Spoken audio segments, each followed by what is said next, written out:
So thank you all for coming to the roundtable discussion. So we will just be sharing our experiences both from the Philippines and Indonesia in terms of the drafting and implementation of the National Action Plan, Women, Peace, and Security. So to formally welcome us all, I would like to call Professor Aurora De Jos, former Philippine representative to the ASEAN Commission on the Promotion and Protection of the Rights of Women and Children, and the senior officer of the Women and Gender Institute.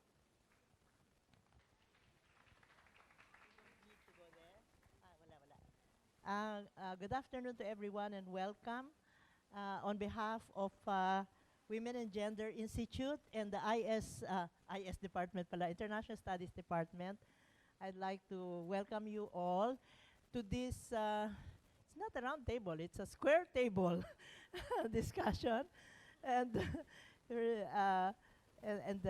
we are particularly happy that many of the women who are involved in the actual implementation of programs on women, peace and development, women, peace and security are here.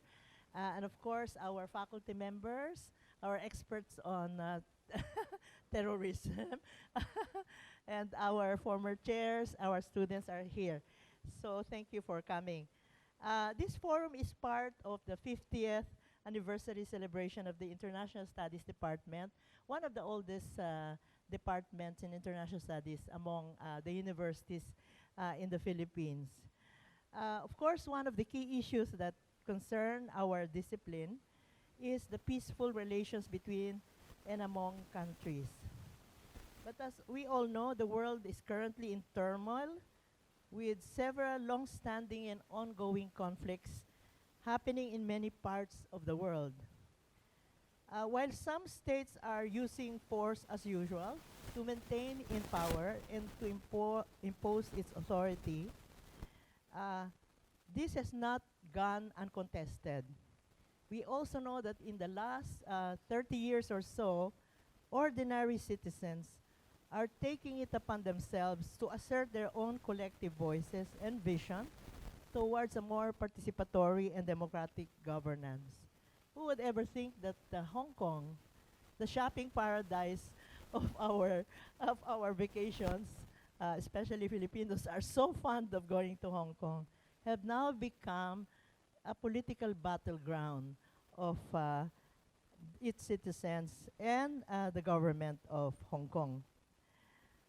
Southeast Asia, however, is not exempt from all these conflicts. There are ongoing conflicts in Myanmar, Cambodia, Indonesia, the Philippines, Thailand, and other ASEAN countries. In recent years, women that have been affected by conflicts have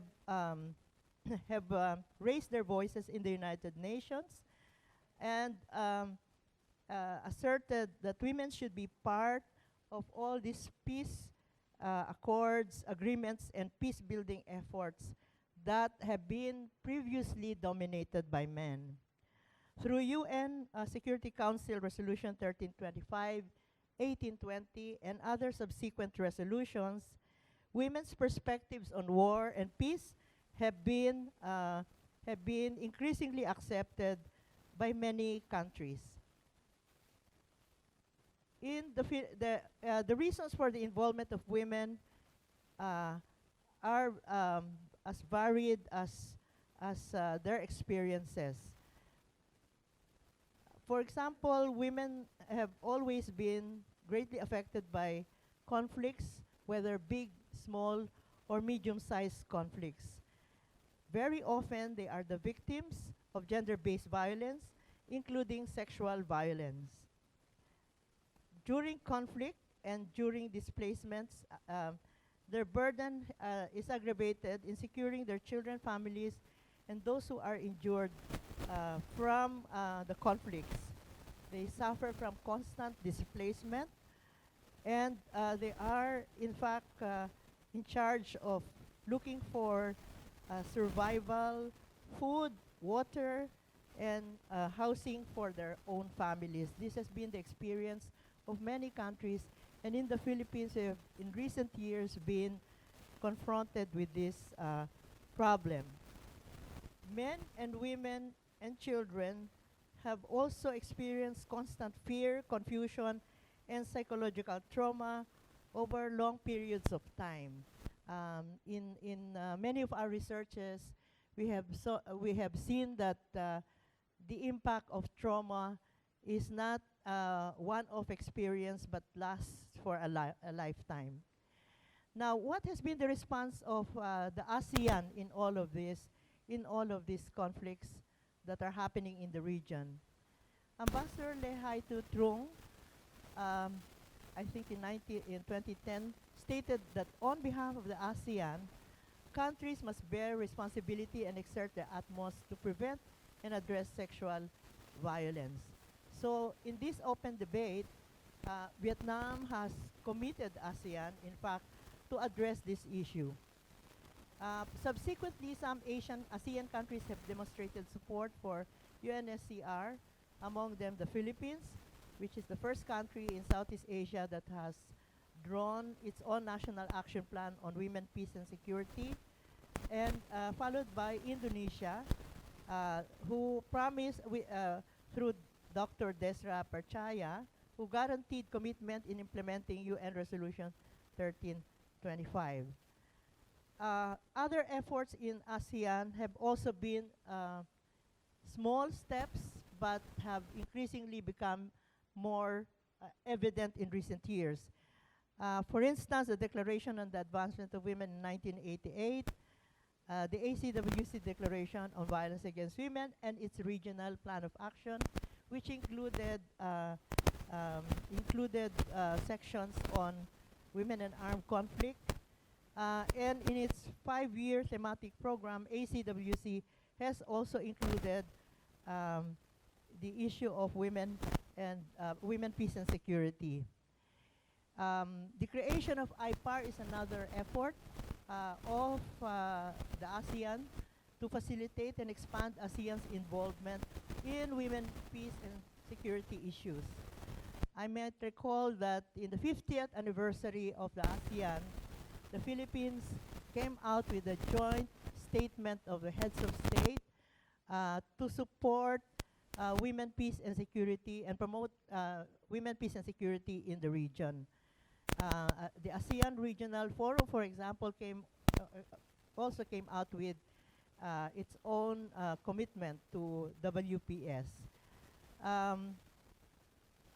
Because of the complicated and the complexity of the ASEAN structure, we know that declarations often stop at being declarations, and few actions are taken after such declarations are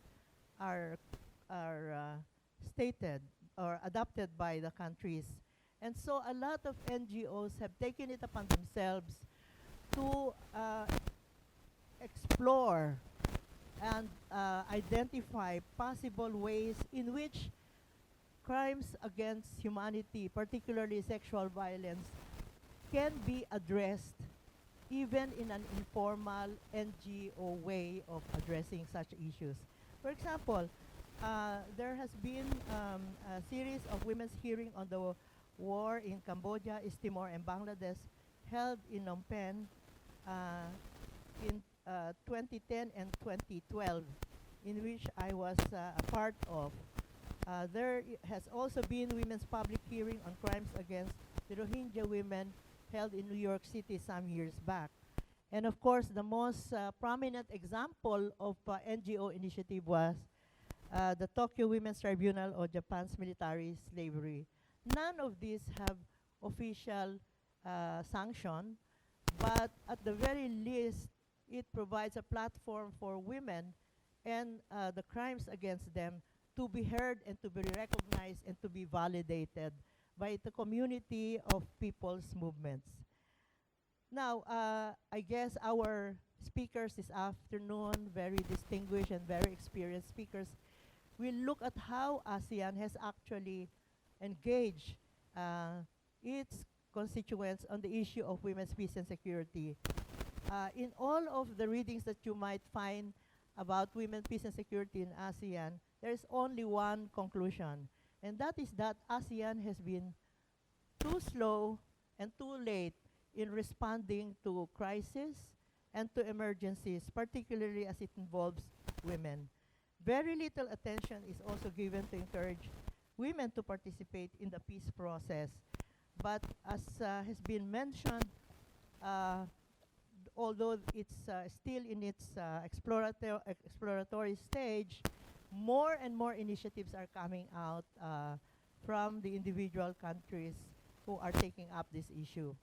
So there are two things that many women's groups would like to happen, and that is that ASEAN should consistently take up the issue of WPS based on the commitments made by the ASEAN countries themselves during the open debate on the report of the UN Secretary General, as well as the joint statement of the heads of state in 2017.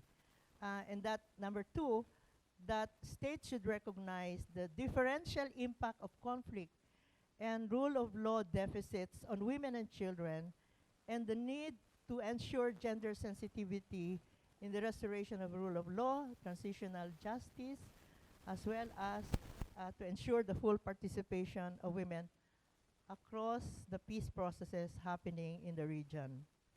I would just like to end with a quote from Secretary General, the late Secretary General Severino of ASEAN, and he said, and I quote, "The need to attain peace within ASEAN member states and to consult with the UN permeate national boundaries and facilitate peace and security issues without compromising national sovereignty and resorting to actions that could bring long-term damage to individual ASEAN countries," unquote. So with that rather longish introduction and welcome remarks, I'd like to give you now, thank you very much for coming here and being with us. Thank you very much, Professor De Jos. That's a very substantive welcome remark. So she did not just welcome us in Miriam College and the Philippines, but she also provided us the historical perspective of WPS, in particular at the ASEAN level. So this forum is sponsored or organized by two teams. So the Indonesian team, we have the Center for Strategic and International Studies. And from the Philippine team, we have the Miriam College, specifically the International Studies Department, the Center for Peace Education, and the Women and Gender Institute. And of course, this will not be possible without the support of the Canada Mission to ASEAN. So to open up this roundtable discussion, I'd like to welcome Ambassador Diedrah Kelly, the Ambassador of Canada to ASEAN.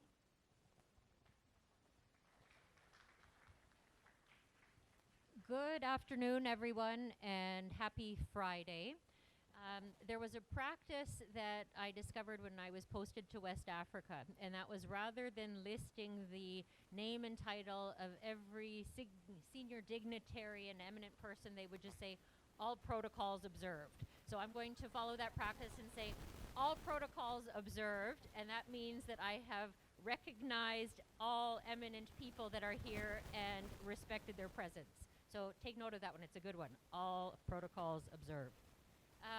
Now, again, I see I have 5 minutes that have been allocated, but the thing is, when you get a number of strong women in a room, they all want to talk. So I will do my best to stick to the 5 minutes so that we can hear from the experts on the topic, but if I run a little bit over, I beg your forgiveness. This is my third time to Manila. I'm based in Jakarta. So as Canada's ambassador to the Association of Southeast Asian Nations, I'm based in Jakarta, where the ASEAN Secretariat headquarters is. But we have a small grants program where we're able to provide support to different initiatives, whether it be small women entrepreneurship initiatives or more think tank initiatives and roundtables, and this is one of those activities. And what I like about the program is that it links up different countries in the Association of Southeast Asian Nations. So we have a requirement that the activities have to involve at least 3 ASEAN countries. So for this particular series on women, peace, and security, we looked at Indonesia, we looked at Thailand, and then this is our last event here in the Philippines. And most appropriate that it is, because for my last trip to Manila, the first, when I assumed this position about a year ago, it was to attend a Women, Peace, and Security meeting in Cebu that was organized to discuss building a database of women mediators in terms of resolving, making sure that their voice was heard and included in terms of peace negotiations. So here we are a year later, and I'm back at this table, and some of the familiar faces from that event are here, but also practitioners, and then a great group of participants, which I'm happy to see because, again, it's Friday, and I'm sure there are other places that people would like to be. Canada has long been a supporter of women, peace, and security. And this is a big year for women, peace, and security. At least in Canada, we have appointed our first ambassador for women, peace, and security, a woman by the name of Jacqueline O'Neill. So she assumed the position very recently, and we're hoping that we'll be able to get her out into the region next year, and hopefully the Philippines will be one of the spots. In the context of the ASEAN Regional Forum, we are supporting a workshop on women, peace, and security. So that will be with ASEAN member states, with dialogue partners and other participants. So I'm hoping I'll be able to bring her out for that event and then to reach out to other Southeast Asian countries during that visit. Canada also has a feminist foreign policy and a feminist international assistance policy. This has been a key priority for the current government, and we now have it in legislation that there needs to be a gender lens applied to all of our activities, and that all of our foreign policies, programs, and initiatives need to have a gender lens applied in terms of their design, implementation, but also in the assessment of the results achieved. And that we anticipate is going to remain a priority and a requirement given that Prime Minister Trudeau has been re-elected. Next year, we're also going to see a historical anniversary of United Nations Security Council Resolution 1325. And so in that regard, there are countries around the world that have long promoted UN Resolution 1325, and also that have supported women, peace, and security initiatives, and that are constantly engaged and looking to modernize that conversation. So I would expect, and I hope that in terms of Vietnam's chairmanship of ASEAN next year, that women, peace, and security will be a focus. Women's economic empowerment, I hope, will be a focus, but also in terms of some of the priorities of non-permanent ASEAN members on the Security Council, like Indonesia and Vietnam, hoping to see a focus on women, peace, and security. So for the Southeast Asian region, but also the world, I think it's great that there is so much attention on this issue. I know that often countries like Canada are criticized, or that there's kind of an eye rolling that's given because we can be seen as condescending sometimes in terms of how we approach topics. And for that reason, we have also implemented, we're actually on our second action plan, Women, Peace, and Security Action Plan in Canada. And some people find that strange, and they say, well, why is that? You're not a conflict state, you're not a fragile state, you're not a country in transition. Why do you have a Women, Peace, and Security Action Plan? And it's because we think there's still room for improvement. And there's one big challenge that we have in Canada, and that is with regard to Aboriginal people. There has been a lot of focus under the current government on the need for reconciliation with the Aboriginal people in Canada. We were also colonized, and during that period, the Aboriginal peoples faced tremendous hardship, and some of those practices continued until the 1970s. So we're trying to come to terms with those issues and then try to facilitate healing and inclusion in all assets of society. We also recognize that gender violence and sexual-based violence is a problem in Canada as well. In fact, there was a report that I saw recently that highlighted that women on campuses are most likely to face gender-based and sexual-based violence. And that's horrible to think that, you know, young women that are trying to further their studies so that they can get an entry into the workforce are also having to deal with issues like sexual-based and gender-based violence. And I'm willing to bet that, you know, it's an issue that some of you here have experienced. So knowing that there is priority on that issue and that there is a support network, I think is very important in terms of tackling some of these issues. So in terms of Canada's focus, what we're trying to do is ensure that there are women and gender experts involved in our policy work and in the development of action plans and policy legislation and implementation, but also making sure that there's good data collection. So that way, when we are developing those policies and changing legislation, that it's evidence-based and that, you know, we can make a strong case as to why this is an issue that needs to be prioritized and there needs to be resources allocated. And then, as I mentioned, applying a feminist lens and making sure that we do not reinforce stereotypes and that we're not scared to tackle issues that we're facing, you know, in modern times when there has apparently been so much progress that has been achieved in some of these issues. So that's Canada in a nutshell. That's why we're interested in this topic. In terms of why ASEAN in particular, it's because we know that there has been a lot of good work that has already been done in countries like Philippines and by a number of other ASEAN countries, and that there are a lot of committed stakeholders to making more progress. So with partners that are like-minded and willing to take on some of these hard issues, we're confident that, you know, slowly we'll continue to achieve results, and that hopefully sometime in the future we won't need to be discussing the need for gender equality and stopping gender-based violence and making sure there's equal opportunity for women's economic advancement, because hopefully we'll see real change and hopefully in our lifetime. So thanks again for participating. I'm again very happy to see so many chairs filled on a Friday. Thank you very much and look forward to the conversations. Thank you very much, Ambassador Kelly. Before we proceed to the presentation of our discussants, I think it's important that we know who are in this room. So just a brief round of introduction, just state your name and organization or affiliation.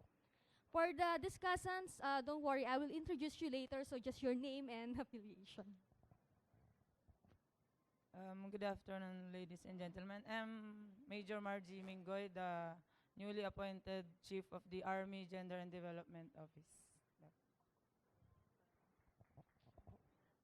Magandang hapon. I'm Karen Tanyada of the GZO Peace Institute.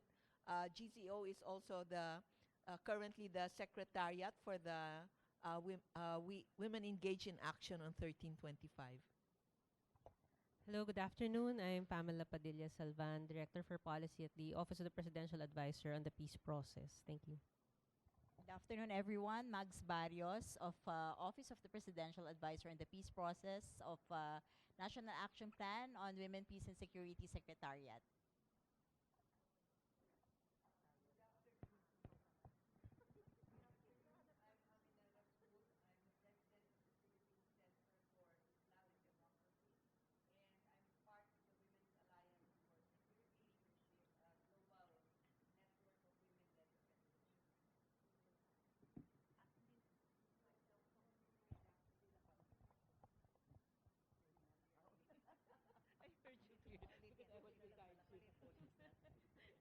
Hello, Jasmine Galace, Senior Associate of the Center for Peace Education. Good afternoon. I'm Ging Quintos-Deles, Chairperson of the International Center on Innovation, Transformation, and Excellence in Governance, twice crossover to governance. Hello everyone, my name is Habi from Center for Strategic and International Studies, Jakarta. Good afternoon, everyone. All protocol observed. My name is Fitriani, and I am from the Center for Strategic and International Studies, CSIS, Indonesia. Very happy to be here. Good afternoon, everyone. Again, all protocol observed. My name is Hanika. I'm from the ASEAN Institute for Peace and Reconciliation based in Jakarta, Indonesia. Thank you. Thank you very much. So that's a long introduction, but because my challenge now is for all of them to stay until the end of this forum. So we'll proceed with our first first discussant. We'll be talking about the ASEAN Perspective of NAP-WPS. But before that, this will be just a free-flowing discussion, similar to our free-flowing coffee. So for those who want coffee, you may get it anytime and bring it back to the table. So Ms. Hanika Winahayu is from the ASEAN Institute of Peace and Reconciliation. It's an ASEAN's knowledge hub and center of excellence in building capacity on conflict resolution and reconciliation and further strengthening peace-oriented values towards harmony, peace, security, and stability in our region and beyond. It also serves as the ASEAN institution for research and capacity building activities on peace, conflict management, and conflict resolution in the region as requested by ASEAN member states. And they also support the strengthening of cooperation among research institutions, academic institutes, pooling of expertise, and disseminating information, as well as promoting knowledge and skills for sustainable regional peace and reconciliation. So, Ms. Hanika.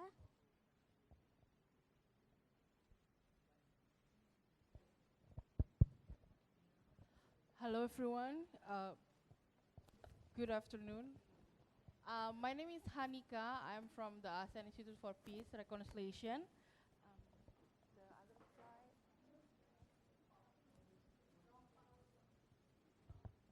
It's okay. No, the other one. Yeah, that one, yeah. Hi. So the presentation is ASEAN IPR and WPS in ASEAN. Let me start by introducing the, thank you for the introduction about the ASEAN IPR. You may have no words to introduce the institute anymore. But okay, first slide, please.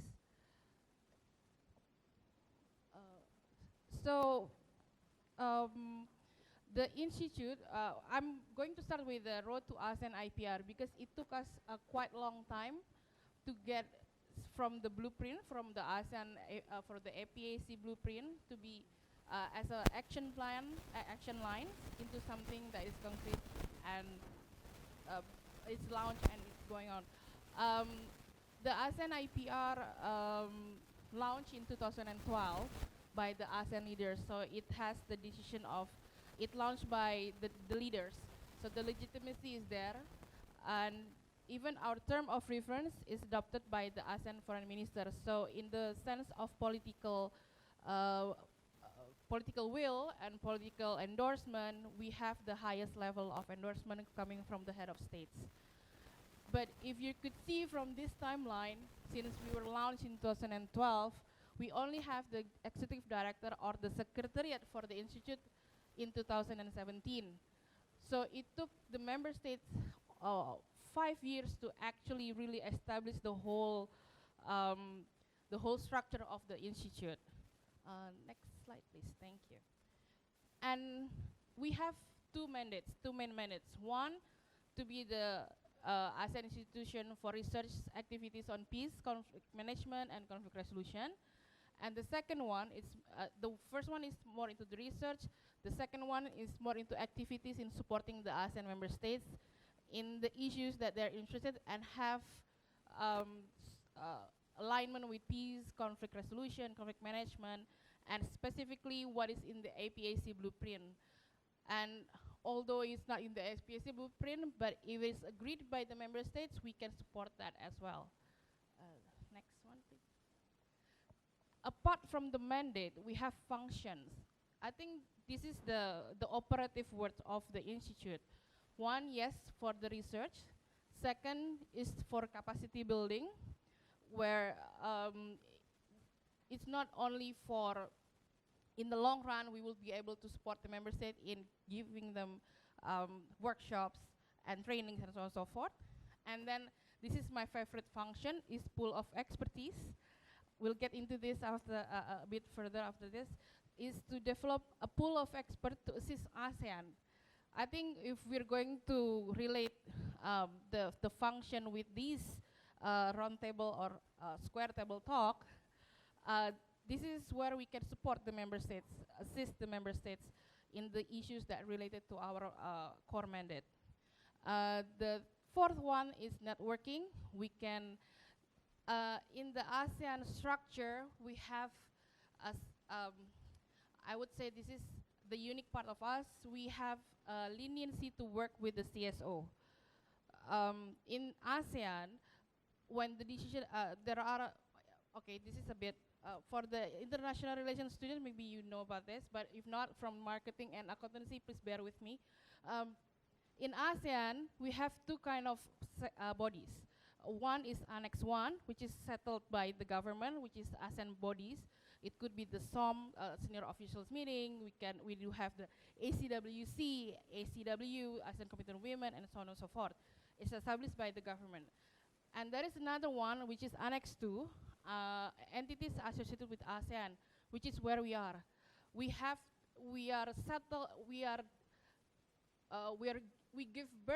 were birthed by the member states, but we are put under the Annex 2 so we can have the leniency to work with the non-government institutions, like the CSOs and the think tanks and so on and so forth.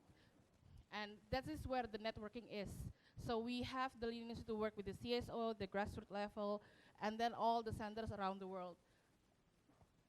And the last one is dissemination of information. We are the knowledge hub. We have most of our, we'll be responsible for anyone that needs information and anything related to ASEAN, anything related to peace and reconciliation in ASEAN. Next slide, please. So, WPS, ASEAN and ASEAN IPR contacts. Next slide, please. I stand corrected, ma'am, if I miss any of the highlights here. So, if I could skip to the 2015 ASEAN Community Vision 2025, within the ASEAN Political Security Blueprint, we have a gender mainstreaming word within. I think that's a breakthrough from the previous blueprint. And 2017, like you mentioned, ma'am, we have the joint statement on promoting the WPS in ASEAN.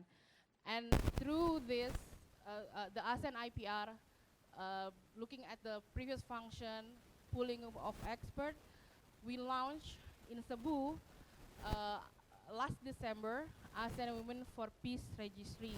And we are graced by the two members of the registry, Madam Quintos-Deles and Madam Rasul here, as the registry from the Philippines. Next slide, please. So this is the function of the ASEAN IPR, where it is the mix where the ASEAN Women for Registry coming from.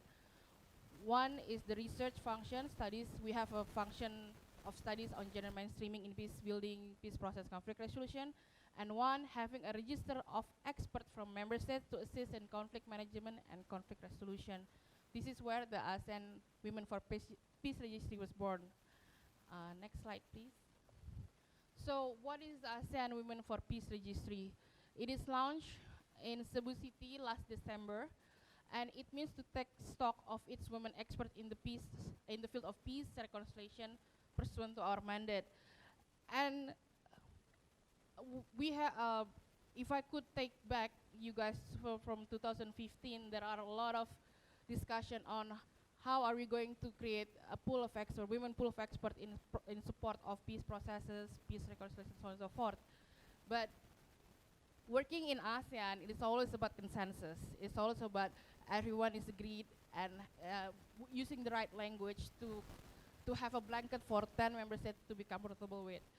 The reason why we have the word women peace registry rather than women mediators, women peace worker or something like that is because the registry is meant to support the member state based on its expertise. So there are not just mediators or, mediators, negotiators like these ladies, but there are also people coming from the research industry. We have sociologists, we have CSO worker, we have coming from the foreign affairs and so on and so forth. So when the needs arise, when there is a need of, for example, an expert on, for example, okay, how to put it, an expert for legal issues in land reclamation, if we have an expertise within that registry, we can tap into the expert to help the member states or the sectoral body is needed. So in relations to the National Action Plan, these women within the registry can be tapped to support any member states or to support any ASEAN sectoral body that needs their expertise. And this is also to operationalize the joint statement that was launched in 2017. Next slide, please. And this is my last slide. So, the governing council is the decision-making body within the ASEAN IPR, and they agreed on having the 3 main roles for the women within the peace registry. This is the main one, is to assist the peace processes and reconciliation efforts in member states. But again, because we're talking about ASEAN, we always work in at the request and based on consensus. The second is a resource person for our events, our activity, our trainings, you name it. In the long run, it could be an endless way. And the third one, this is where the NAPs can come in. When there is a need for the specific expertise, then they can be tapped into to support. And where the ASEAN IPR role here, as of now, we will be supporting this member, we will be supporting these ladies to work on the issues that is needed. So for example, if you need their expertise for example, you need their expertise in Cambodia, you can liaise with us and then we can help them to dispatch to Cambodia or something like that. So the institute is the one who's actually going to support the registry as of today. And I think, and another not achievement, but another highlights of this registry is we are invited as part of the global network on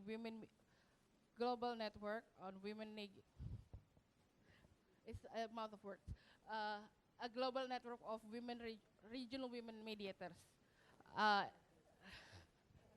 Sorry. So the global network was launched at the site of the UNGA this September, but at the gracious of the members of the registry, we agreed that as of now we're still trying to get ourselves together. We're still trying to get ourselves in line with everything. So at the global launch, we were there, and we were there as an observer, not yet a member of the Global Alliance.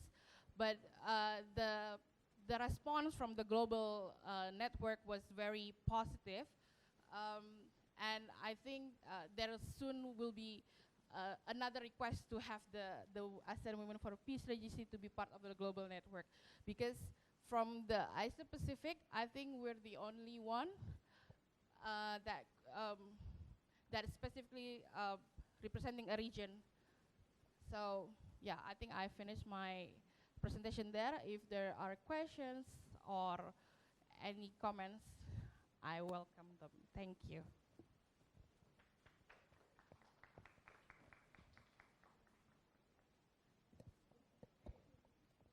Hello.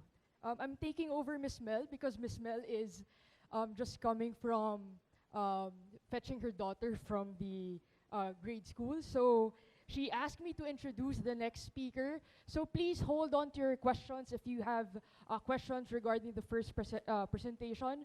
We'll finish all the speakers first before we can entertain questions from the group. So our next presenter would be tackling about the NAPWPS, the case of Indonesia. So Dr. Fitriani joined the Department of Politics and International Relations of CSIS in 2016. Broadly, her research focus includes defense and security in Asia Pacific, women in peace and security, non-traditional security, as well as Indonesia's politics and foreign policy. She specializes in women's participation in international peacekeeping operation. She obtained her Doctor of Philosophy degree in Security and Defense Studies from Cranfield University in the UK. She received an additional executive education at the U.S. Department of Defense Office of the Asia Pacific Center for Security Studies in Honolulu, Hawaii.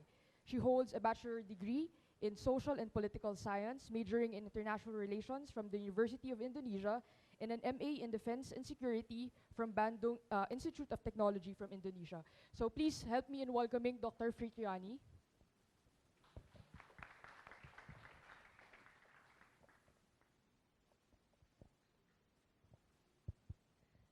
Thank you for having me. I firstly would like to thank Miriam College team to allow me to be here. I also would like to thank the Canada mission to ASEAN that also bring me here to join the discussion. My presentation is actually on the extent and limits of how the women, peace and security is actually able to be implemented. This is better. Test, okay. Again, thank you for Miriam College team as well as the Canada Mission to ASEAN for bringing me here. Here I would like to share the extent and limit on how Indonesia actually able to implement its women, peace and security agenda. Of course, can you, next. The outline of my presentation, I prepare a PowerPoint because my English is not really clear, especially when I like to speak very fast. I will share with you the condition of the women, peace and security situation in Indonesia and the nation domestic and international endeavor in actually proving that they are concerned of the issue of women, peace and security. The practices that we have done, the plan that we want to do as well as the obstacles, and how I see as the synthesis of a way forward that Indonesia in its limitation and problematic situation that you probably all know is trying to grasp and advance the issue of women, peace and security. Next. We just like your country, but we're not that advanced. We only have one former president that is women, and it is the daughter of the first president. And that's the stereotype. They say that how can women excel? It has to be a family or something.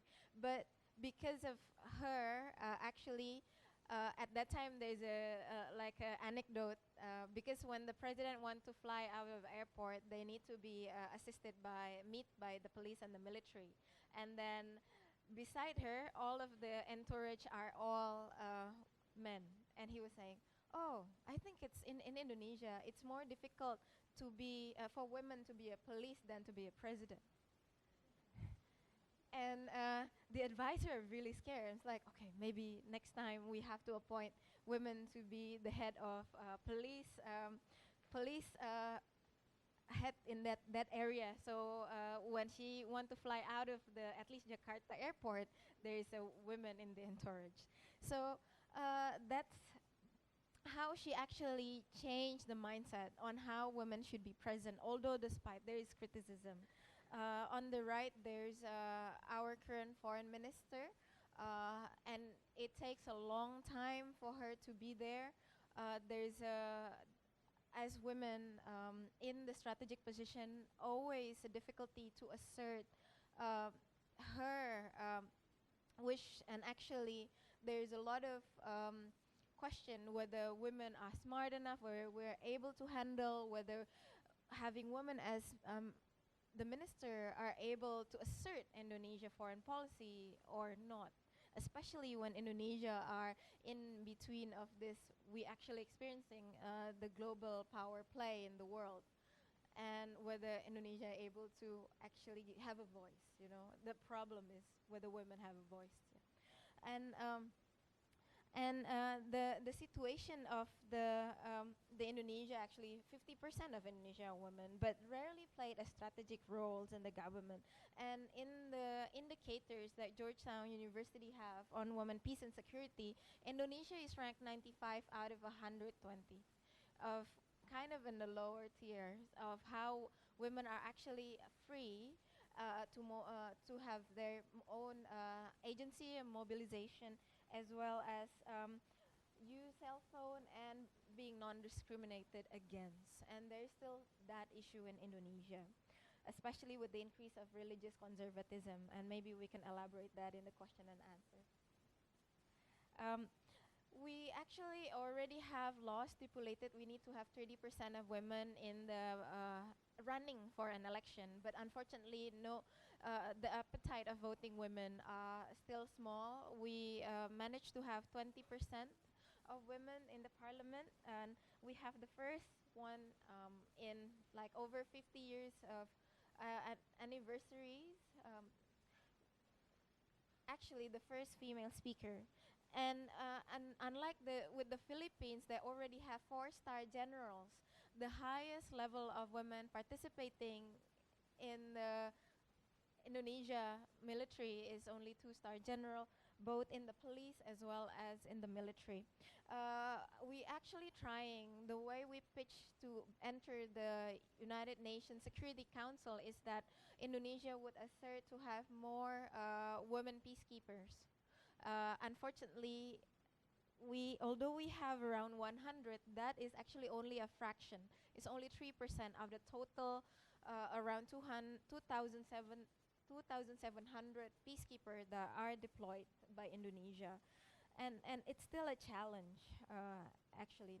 Now we'll move on to how Indonesia actually adopt the National Action Plan. It has been a long struggle. It takes 5 years and more than 10 rounds of formal meetings and more of non-formal meetings to lobby that we need a national action plan on women, peace and security. The reason is that not all the ministries in Indonesia agree that we need to have women, peace and security regulation. The reason why is that Indonesia don't want to be seen as a conflict parties or a country that have crisis and the country cannot handle. That's why we don't want to actually say that we're implementing women, peace and security. What we have is actually a social conflict management, which is sub-national conflict. So that's how we handle issues of small conflicts, such as in Aceh, for example, and Papua and Poso later on.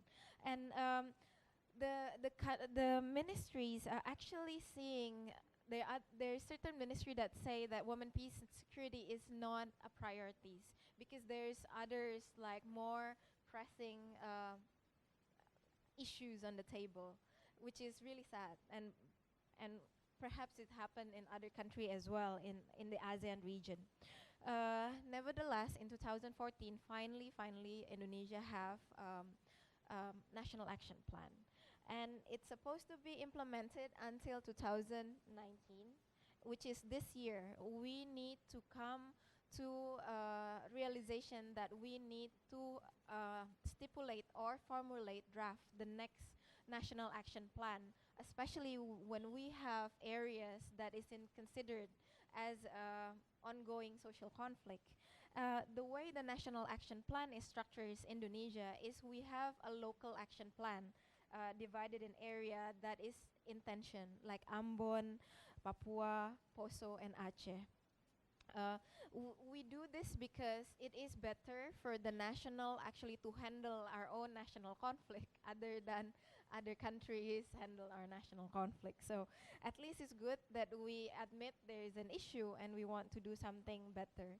However, the first national action plan was actually having a problem because the implementation are divisive, implemented by different ministries, and therefore the way of undertaking it in the grassroots level, because of so many chefs cooking, the people are saying which institution are actually really responsible of implementing this. The second issue is that there's still lack of voices in the local and also the constraint of budget. We don't have a special budget allocation for implementing women, peace and security. And more increasingly, there's new issues that arise, such as violent extremism, the issue of cross-border terrorist ideology, as well as the risk of disaster that has yet addressed in the National Action Plan. The issue of disaster in particular is because in area where you have disaster, women are prone to actually experience more violence as well as prone to be trafficked. And it will be on the continuing agenda of the second National Action Plan if we don't need another 5 years to actually deliberate that, hopefully. And we're actually already undergoing the discussion, although it's very slow, and especially with, you probably heard the sub-regional conflict, the sub-national conflict that we have in Papuas, and how the voices of women are not really being heard. And what really missing from the first National Action Plan is the monitoring.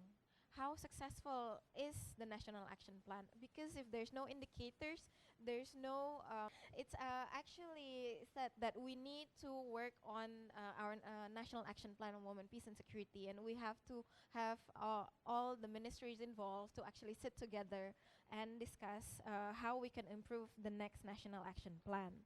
However, despite this limitation of regulation, we actually try to push above our weight. The reason is because, as Ambassador Kelly was mentioning, Indonesia sitting this year until next year, sitting as the non-permanent member of the Security Council, and therefore have to be seen as active. And one of the issues that is really having the consensus and the push is women, peace, and security, and therefore we push for the international endeavor in terms of that I also involve in is in the roles of international mediation for the Afghanistan peace process. I was sitting with the Vice President Office to advise in terms of how the experience of women, peace, and security in Indonesia can be not replicate, but can be a lesson learned for Afghanistan. Although a different kind of constraint happen in Afghanistan because of different ethnicities and different mobility of women. Although the majority is also Muslim, but I can say that maybe in Indonesia Muslim we can move out of the house, go to market without the permit of our husband, but not perhaps in Afghanistan, and also in the women in Taliban Afghanistan has the problem. But we are committed to help Afghanistan peace process and also support the capacity building. And we're planning to do a national symposium of women in Afghanistan with the ministries that are pushing as the stakeholders as well. Next, we are discussing also the issue of women, peace, and security in the ministerial meeting of the middle power countries, as well as we conduct the first woman foreign minister meeting in combating terrorism and the radicalization last year. We also trying to push the area of women, peace and security in the area of conflict in the world, such as in Palestine. Also, we also provide training to them in how women in Palestine can do, for example, increasing their agency through entrepreneurship. This is our flagship as Indonesia, sending women peacekeepers, because areas in Africa where the conflict are happening is in Muslim majority, and where the society is divisive.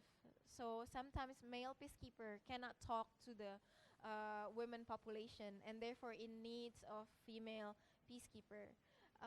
Believe it or not, previously, several years ago, I was in the Philippines to learn from how the Philippines send female peacekeeper, because Philippines actually sent the first female commandant for peacekeeper, Captain Luvminda Camacho, to Haiti. Is the first woman in Southeast Asia and the first woman to be the commandant of mixed team sent to Haiti. And I think because of this report, I bring back, and then Indonesia military say like, okay, maybe we learn, we can do this. But the challenge is as well, the number of women wanted to be deployed, they say is a challenge.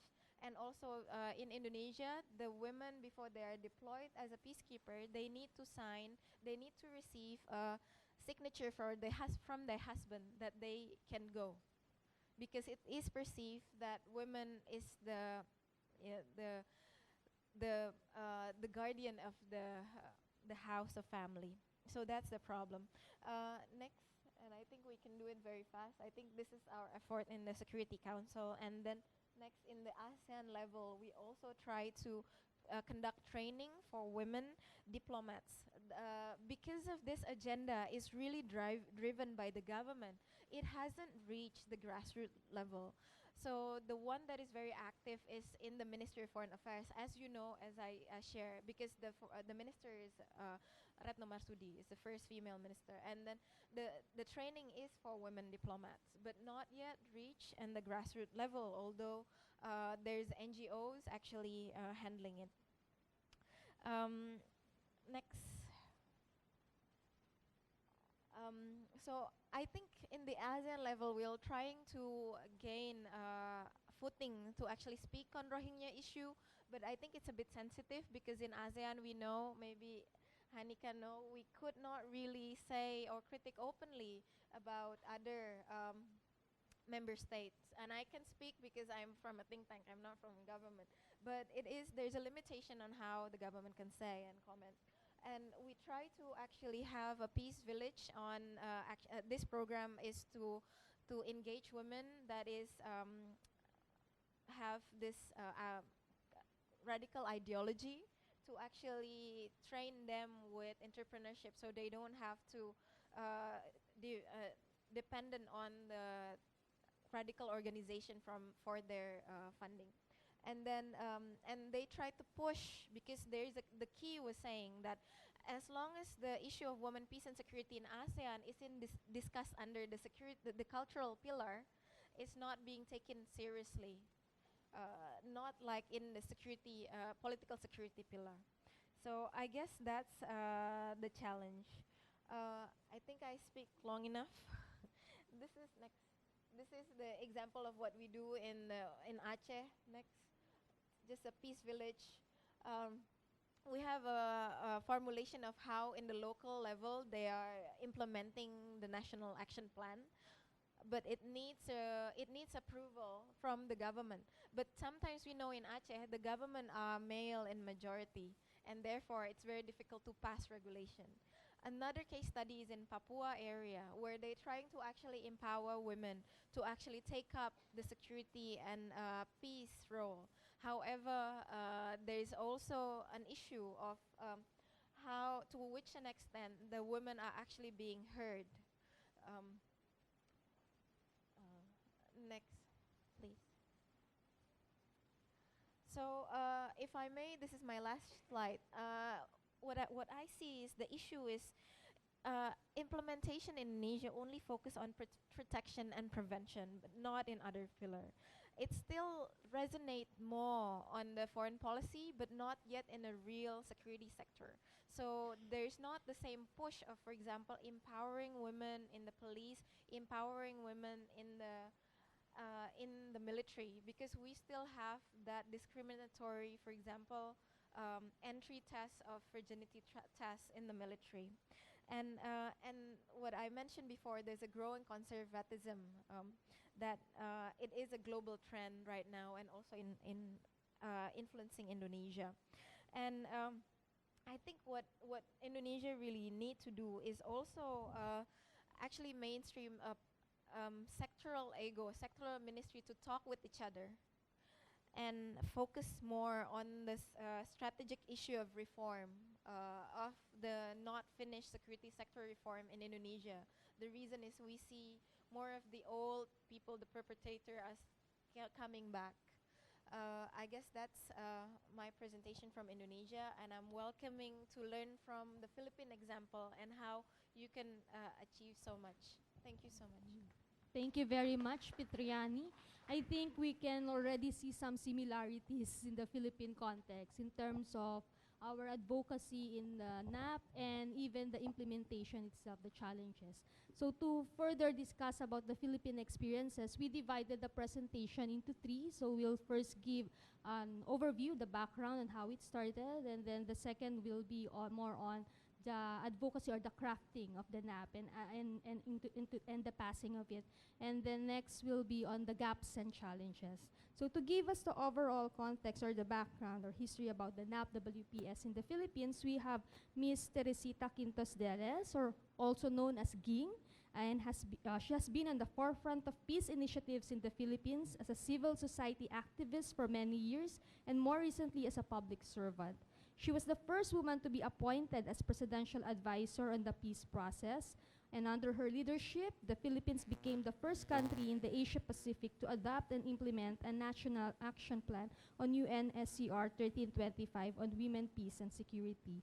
She currently chairs the International Center on Innovation, Transformation, and Excellence in Governance, or InsightGov, which she co-founded in 2006 and which today continues to catalyze, facilitate, and nurture reform-centered policy research and movements for the defense and strengthening of democratic governance. So, Ma'am Ging? Good afternoon, everyone. Magandang hapon po. It wasn't mentioned, I'm a Marinol alumna. Yes, sorry. So I'm not hard to say no to an invitation. Balik lang sa cover.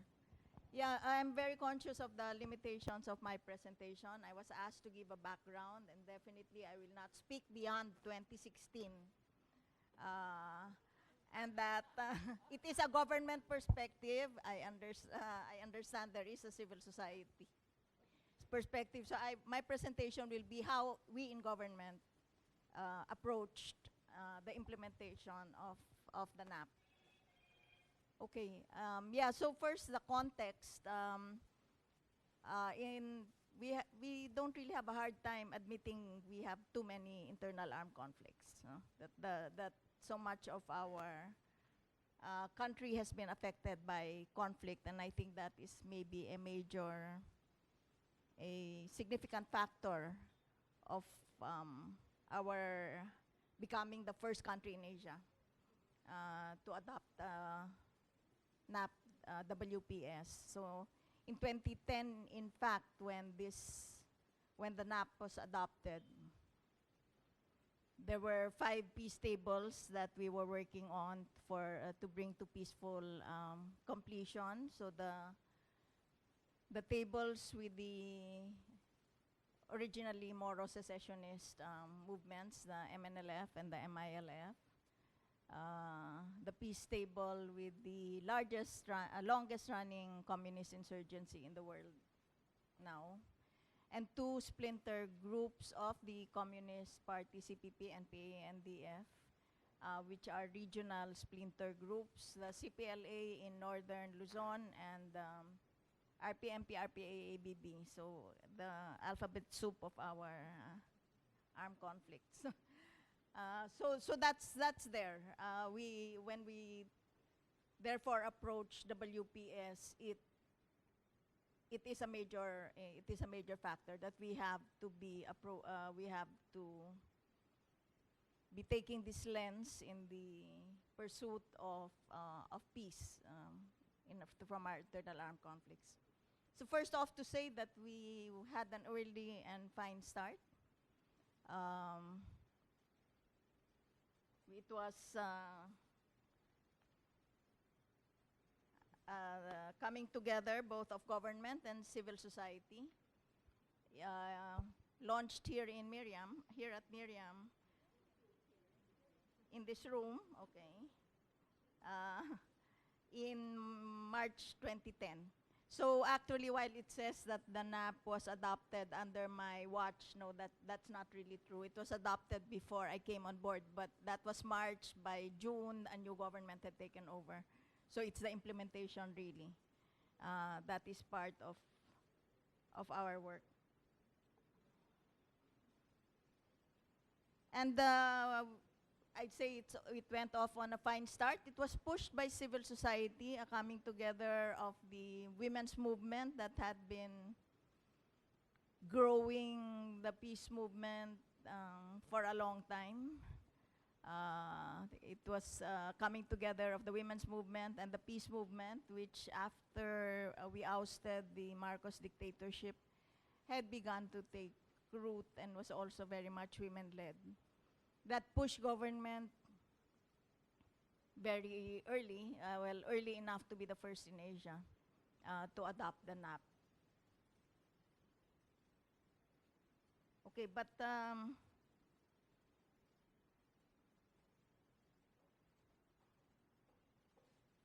the overarching goal of the NAP-WPS is for women in conflict and post-conflict situations to be protected, empowered, and to play a decisive role in peace and security processes and mechanisms.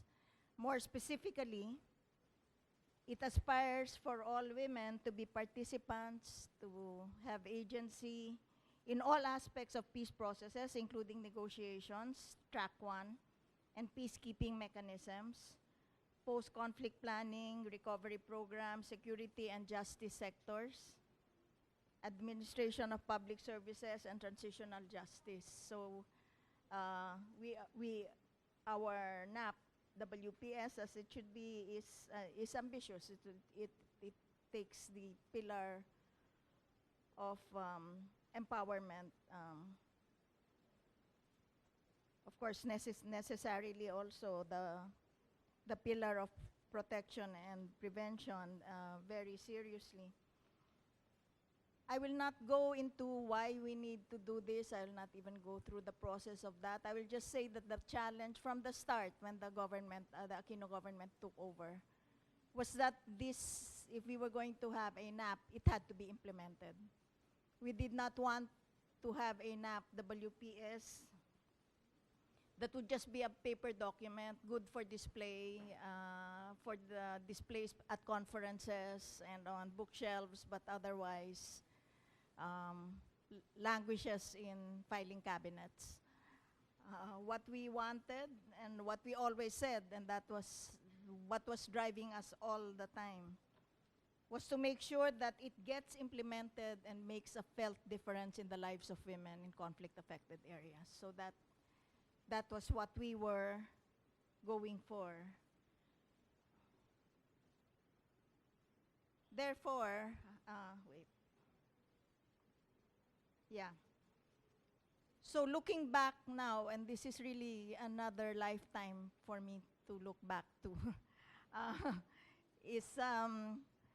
we identified, in looking back now, I look at 9 things that we did to make sure that we crossed from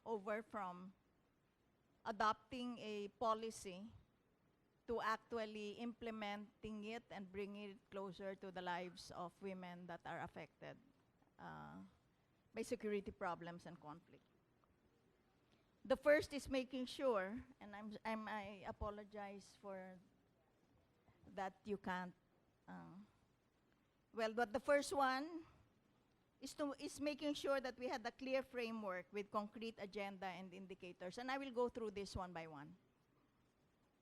Second, that it is rooted in existing national laws and policy mandates. Very important for government because otherwise bureaucracy will feel this is just a flavor of the month. You know, you have women now in these positions and they want to do this, and it's not going to be permanent. So we needed to root it. Third, that there are implementation mechanisms. There are people that are going to be responsible for looking at implementation. Beyond that, that there are champions and focal points. Because you can have an implementing mechanism but not have passionate champions in those implementing mechanisms, then in the face of everything that you need to do in government, it might be left behind, fall through the cracks. But even beyond that is to have clear policy instructions, maintaining mainstreaming in agencies, gender planning, and budgeting. Therefore, executive issuances that told the departments, this is what you should do. This is blessed by the Department of Budget and Management. This is where you're going to get your budget. This is a mandate, so it's not just on a high policy level. It's actually telling the agencies, you do this is how you do it. Then, and that's 1, 2, 3, 4, 5, 6. Technical support and capacity building for agency focal points, of course, always necessary. And then we did one thing. We asked each agency to identify one target that they will be working on and be judged on. That will make a difference for women on the ground. Because in the initial pass, and that is why point number 1 is important. In the initial pass, there were so many, everything was in the agenda. All the agencies were going to do everything. Well, as someone who's old enough to know it, you know, when you have too many things, then you're not really serious. So we asked one agency, pinpoint something that at the end of our term, we can judge you on. And then localization. So if you have the NAP, then there was the LNAP. And this was piloted in the Autonomous Region of Muslim Mindanao. And finally, monitoring and evaluation. So I'll go through each of these 9 steps. First, the clear framework and agenda with indicators. And the point here that I'd like to highlight is that in 2014, we amended the NAP WPS precisely to have clearer agenda, more focused indicators on both pillars of protection and prevention and empowerment. And just to show what this meant, we moved from having 16 action points and 60 indicators in 2010. Whittled down to 14 action points and 47 indicators in 2011. And in 2016, at the end of the term, in 2014, when the amendment was made, we were down to 11 action points and 37 indicators. Because for me, well, as PAP, I took the position, long lists are not serious lists. Shorter lists, more focused lists, then I'll believe that you mean it. Tell me that you'll do everything, I don't believe you. Tell me that you'll do 1 thing, 2, 3 at most, okay, then then we're talking, okay? So that's what, from a shopping list of wishes, it's good to wish, but it's not gonna be felt on the ground. We needed to do them doable targets that can be monitored, evaluated, and documented. So we tried to make the framework as clear as possible, and it's not so clear. It's a house. It's a house. If you want to have impact women in conflict and post-conflict situations protected, empowered, and play a decision role in peace and security processes, you have 2 pillars. The pillar of protection and prevention, and on the other pillar of empowerment and participation. You needed those 2 pillars to hold up that ceiling that you want to have, the truth that you want to have. But these 2 pillars need to stand on a foundation, and we had 2 cross-cutting foundations. We call them support processes. The foundations of promotion and mainstreaming, and monitoring and evaluation. So these are not goals in themselves. We are not monitoring for the sake of monitoring. We are not promoting and mainstreaming for the sake of mainstreaming. We are doing this because we want to protect and prevent. We want to empower and have women participate. So that's the first thing, that's one of the first things that we did. Second,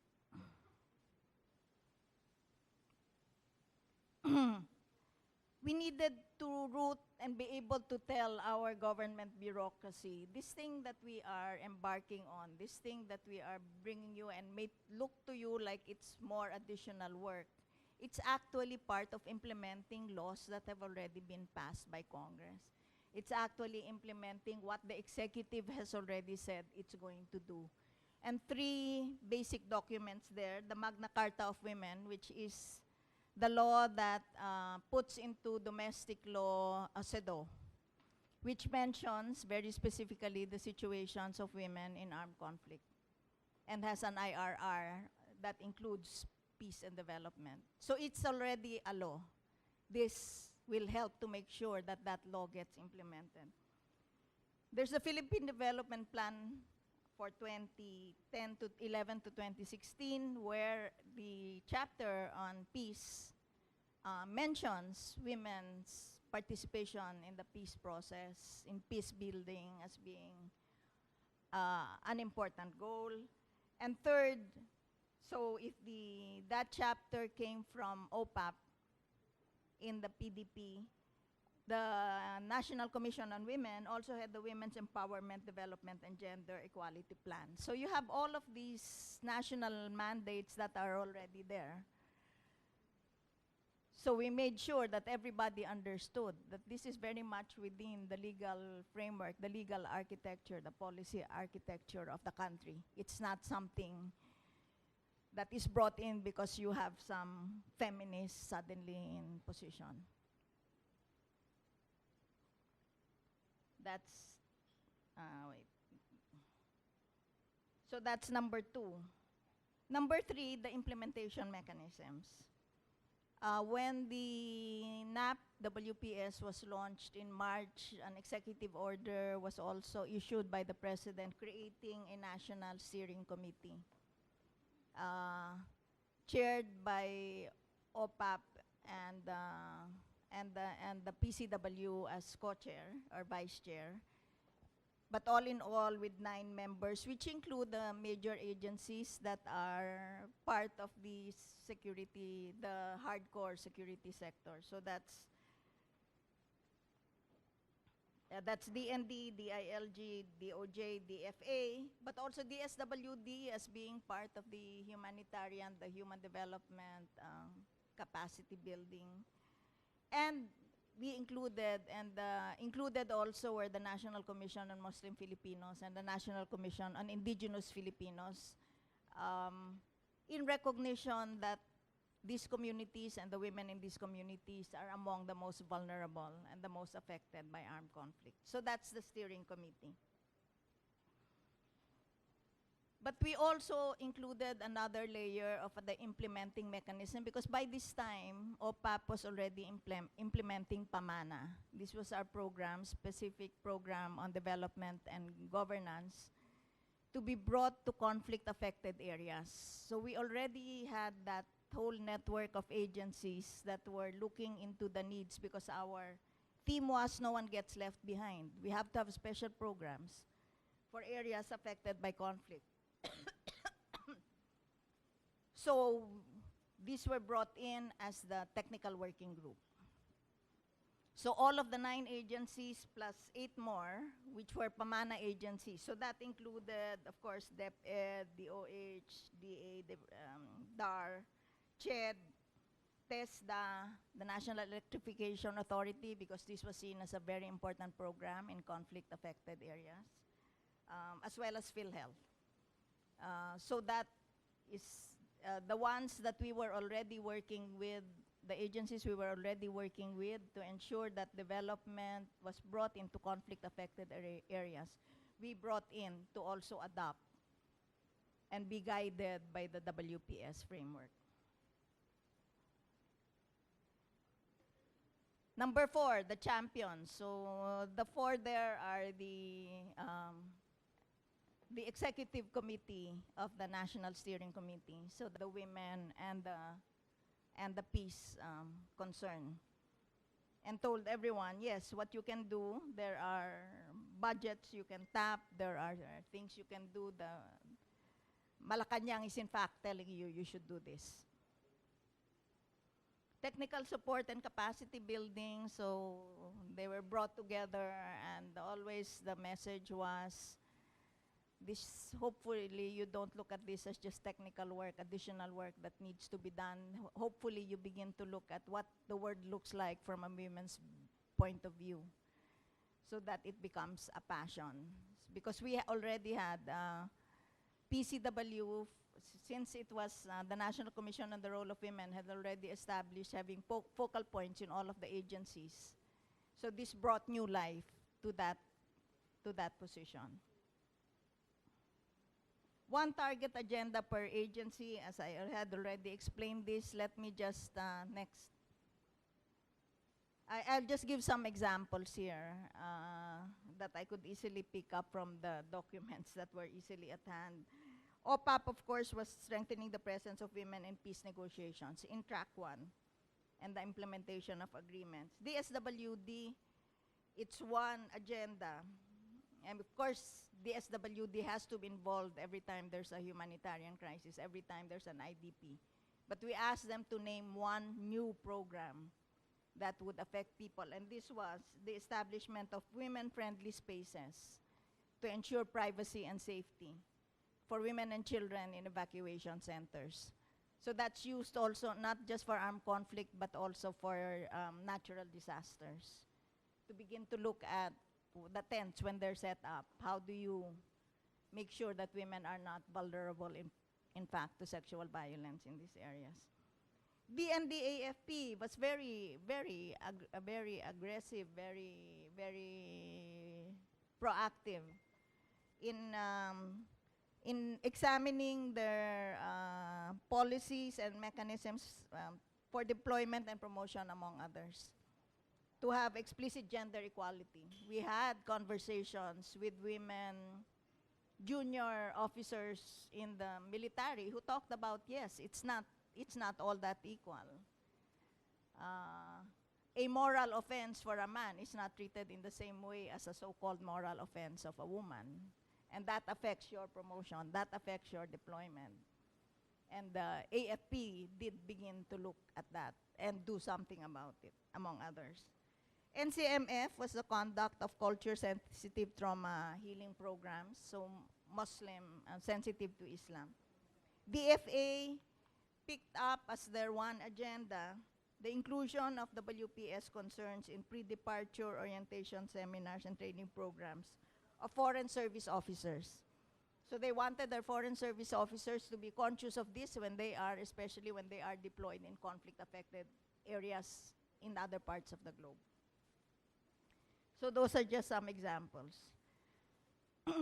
Let me just highlight, because people seem to be forgetting, the achievement of NAPWPS in terms of putting women in track 1 in the negotiation and conclusion of the comprehensive agreement on the Bangsamoro. What is the record here?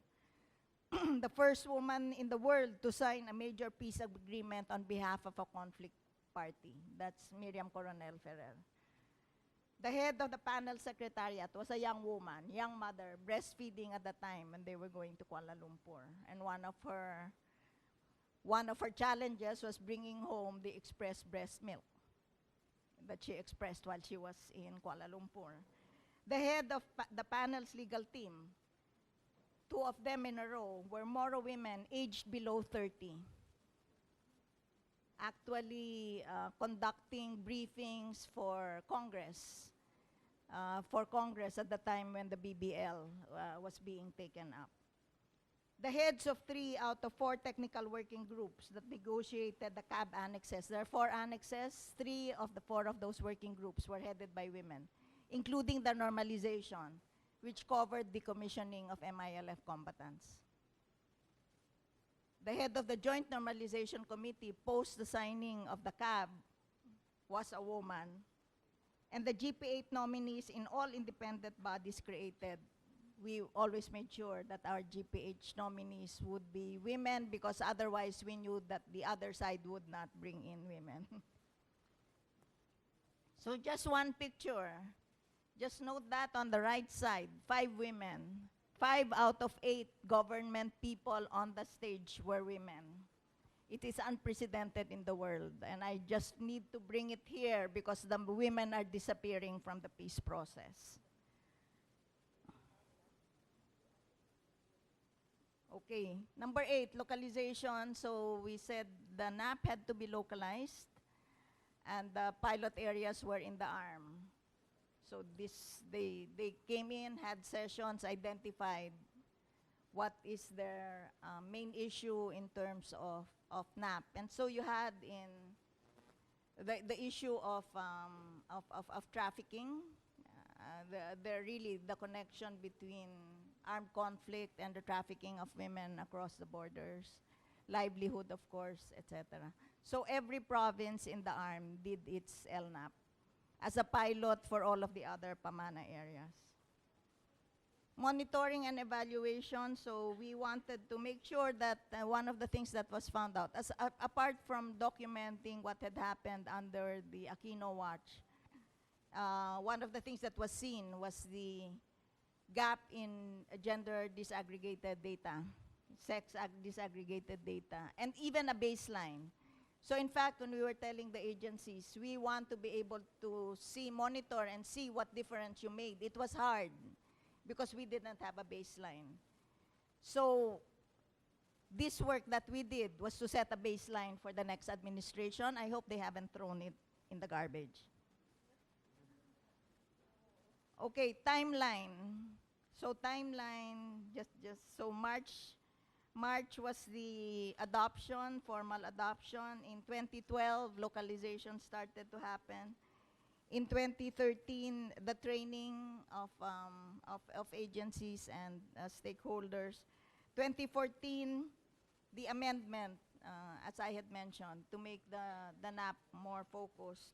2015, we gave a report to the UN Security Council on its 15th anniversary. And 2016, before we left, the launch of the NAP-WPS baseline data for the next administration. Let me go, let's skip that. I'll go back to this next. Next, there. Just to say that we did produce, and I have a bit of a show and tell here of some of the documents that have come out of the practice. This is the National Action Plan on Women, Peace and Security Implementation, the report. I don't have a copy of the database. We produced 5 editions of Kababaihan at Kapayapaan, including one issue that was focused on the NAP. But we also have on Pamana, women in Pamana, the peace process. There are manual of operation for each of the armed provinces. The cover is the women's peace, is a women's peace center, because this was one of the incentives that we gave to them. We would give them money for a women's peace center, but it had to have a program. And we welcomed that they do a counterpart. And it became a sort of a contest among the armed governors who would have the best 24-hour women's peace center. I hope those are still alive. Okay, go back to the, yeah. So that's the technical story. I just want to end by putting the story in a different way, which is just quoting from my statement at the UN Security Council when we made the presentation. So I said the story of the Philippine NAP may be best conveyed through the metaphor of weaving, more specifically mat weaving, which is common to Asian countries. Weaving is not a skill learned overnight, but goes back to generations. Hence, the Philippine NAP, although crafted in 3 years, benefits from decades of consciousness raising and organizing of women, peace, and human rights advocates.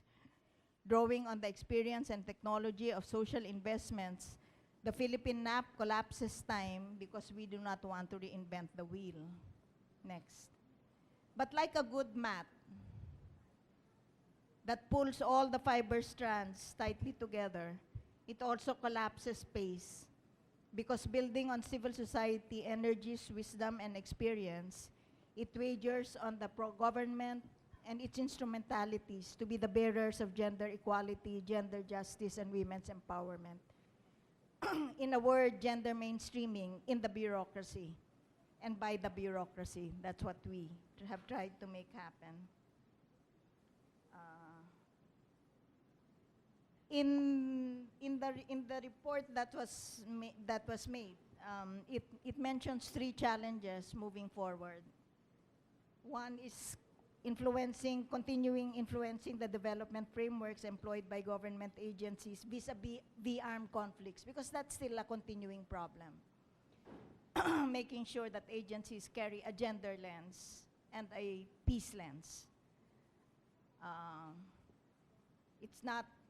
It doesn't happen automatically. It needs to be constantly worked on and refined. The gap in sex disaggregated data I already mentioned. And finally, sustainability, and I think that was mentioned by, this is a third person that wrote it. It was not by OPAM.